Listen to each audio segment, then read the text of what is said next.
Assalamualaikum warahmatullahi wabarakatuh. Mohon izin menyesuaikan.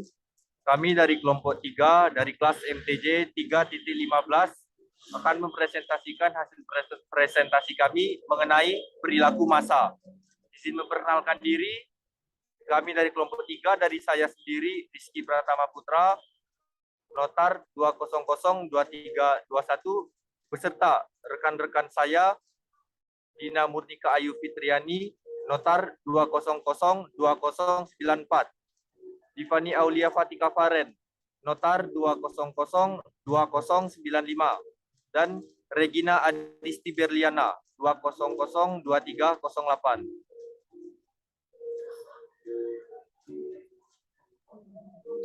Yang pertama, di sini saya akan mempresentasikan tentang pengertian massa.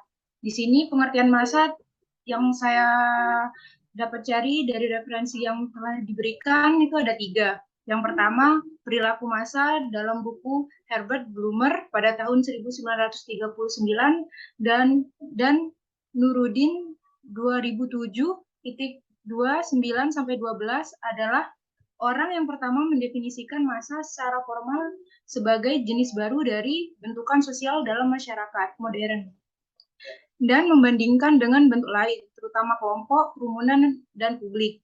Yang kedua, massa adalah Gustave Le Bon, yang dianggap sebagai pelopor psikologi massa, mengatakan bahwa yang dimaksud dengan massa adalah sekumpulan orang atau manusia yang berada dalam waktu dan tempat yang sama, mempunyai ketertarikan yang sama dan bersifat sementara.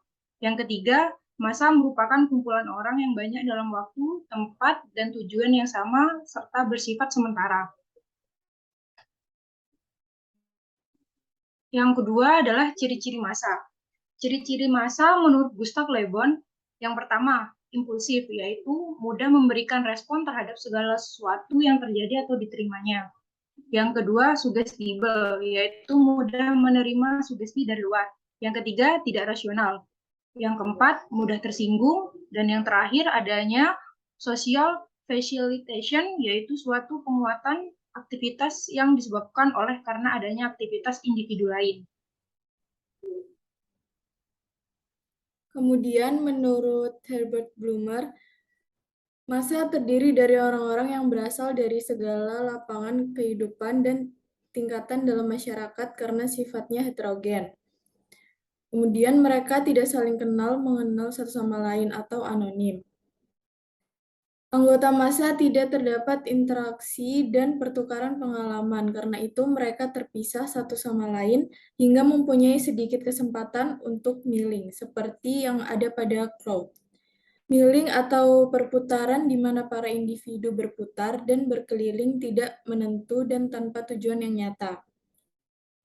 Yang terakhir, massa sangat longgar dalam ikatan organisasi atau bahkan tidak mempunyai organisasi secara jelas, sehingga akibat tidak mampu bertindak secara teratur dan terarah seperti yang terdapat dalam crowd.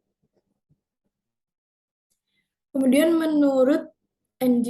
Smelser, anggotanya heterogen, berasal dari latar belakang yang beragam. Kemudian impulsif dan responsif. Artinya, massa bergerak secara cepat dan tiba-tiba dalam menghadapi sebuah situasi. Ada pihak yang menggerakkan, artinya massa bisa terbentuk karena ada individu yang memulai dan memimpin. Ada tujuan bersama yang ingin dicapai, dan ada waktu dan tempat direncanakan. Selanjutnya yaitu jenis massa. Menik membedakan massa menjadi 2, yaitu yang pertama massa abstrak adalah sekumpulan orang yang didorong oleh adanya persamaan minat, perhatian, kepentingan, dan tujuan yang tidak terstruktur dengan jelas dan tidak terorganisir. Dan yang kedua yaitu massa konkret adalah sekumpulan orang yang ditandai dengan adanya ikatan batin yang sama dikarenakan adanya persamaan tujuan, kehendak, norma, atau aturan, serta mempunyai struktur yang jelas di dalamnya ada pimpinan tertentu.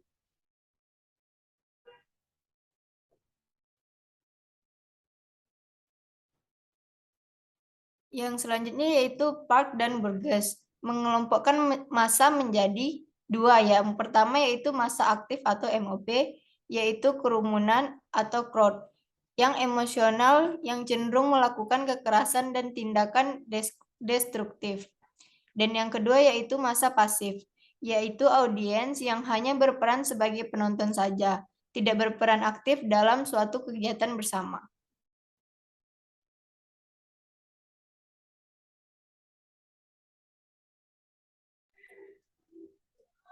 Yang berikutnya, jenis massa. Pada Herbert Plummer membedakan massa atau crowd dalam 4, yaitu yang pertama, casual crowd, yaitu kerumunan atau massa yang terjadi secara kebetulan. Contoh nyatanya adalah orang berkerumunan melihat etalase sebuah toko. Yang kedua, the conventionalist crowd, terbentuk sesuai dengan kebiasaan. Terbentuknya berdasarkan aktivitas yang diarahkan kepada peraturan-peraturan tradisional. Kerumunan lebih banyak berpengaruh kepada kebudayaan. Selanjutnya, an acting crowd, yaitu kerumunan atau massa yang aktif, dapat disamakan dengan kerumunan yang agresif, bertujuan tidak atas satu tujuan tertentu.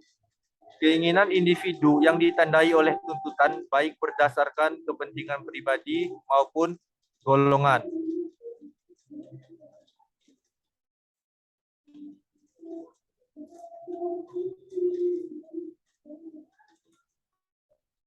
Berikutnya adalah penjelasan mengenai proses terbentuknya massa.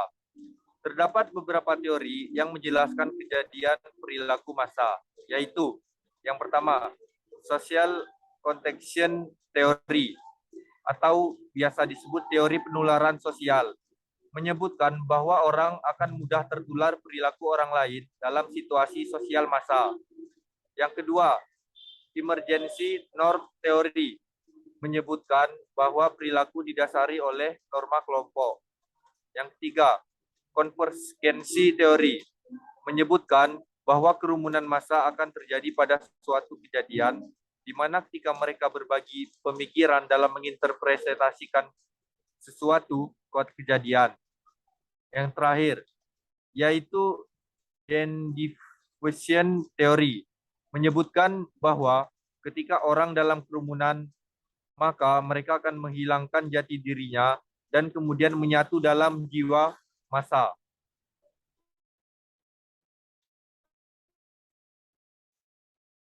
Berikut adalah penjelasan mengenai contoh perilaku massa, yaitu protes mahasiswa yang terjadi di Nigeria. Siswa adalah salah satu yang paling vokal kelompok di negara-negara di seluruh dunia. Dan protes mahasiswa dan demonstrasi dialami di semua benua di dunia.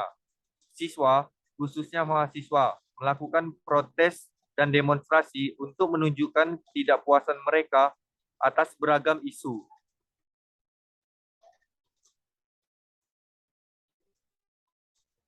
Baiklah, sekian presentasi dari kami, kelompok 3 dari kelas MTJ 3T15.